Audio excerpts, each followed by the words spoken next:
air dan air. Manusia tidak bisa hidup tanpa air. Dengan air manusia menyegarkan tubuh, dengan air manusia mandi, dengan air manusia mencuci pakaian, dengan air juga manusia hidup.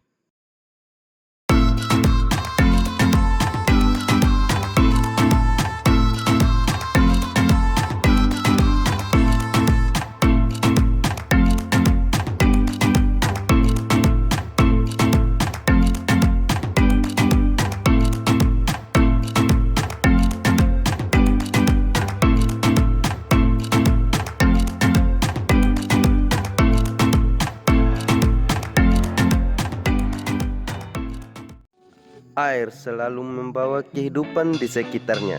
Kali ini kami berada di Danau Wewini, Desa Kalakekembe, Kecamatan Jawa Barat, salah satu destinasi wisata di Sumba Barat Daya. Di sini kamu menyaksikan kehidupan yang paling nyata.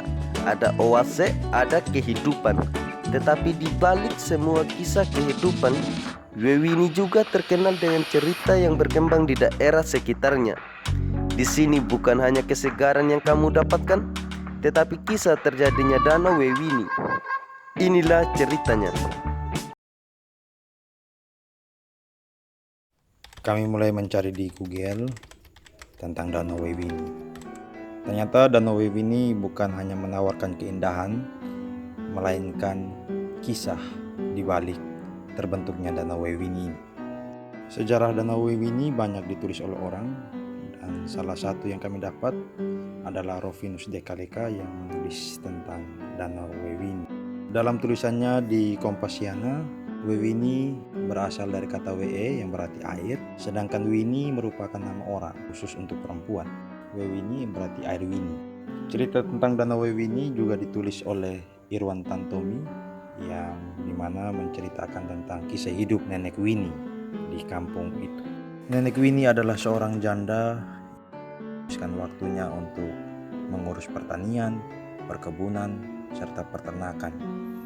Nenek Wini juga banyak menghabiskan waktunya bersama babi yang dulunya merupakan kesayangan sang suami.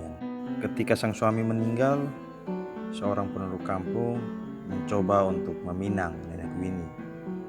Tetapi nenek Wini menolaknya karena kesetiaannya kepada suami yang telah meninggal.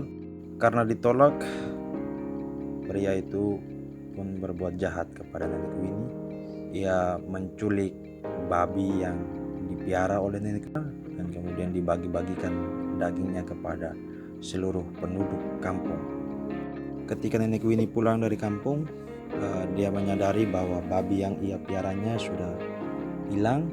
Ternyata babi itu telah dicuri dan dinikmati oleh seluruh orang di kampung itu. Kemudian nenek Wini menyadari bahwa daging babi yang telah disantap oleh para penduduk adalah babinya.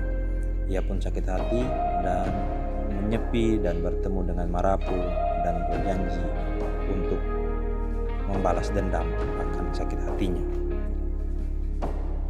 Setelah menyepi dan bertemu dengan Marapu, Marapu pun berpesan kepadanya supaya meninggalkan kampung itu sebelum matahari terbit dan melarangnya untuk menoleh ke belakang apapun yang terjadi.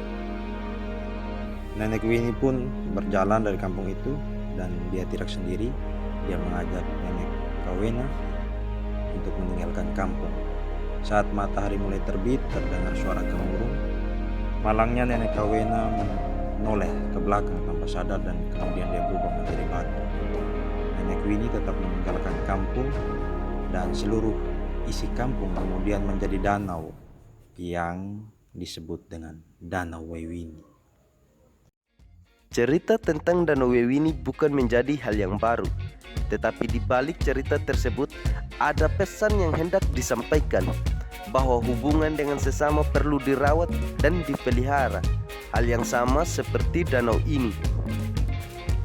Selain menawarkan keindahan, juga mengajak semua orang untuk merawatnya. Wewini bukan hanya menawarkan keindahan, tetapi menunjukkan hidup moral bagi orang-orang sekitarnya. air adalah hidup, peliharalah. Sampai jumpa.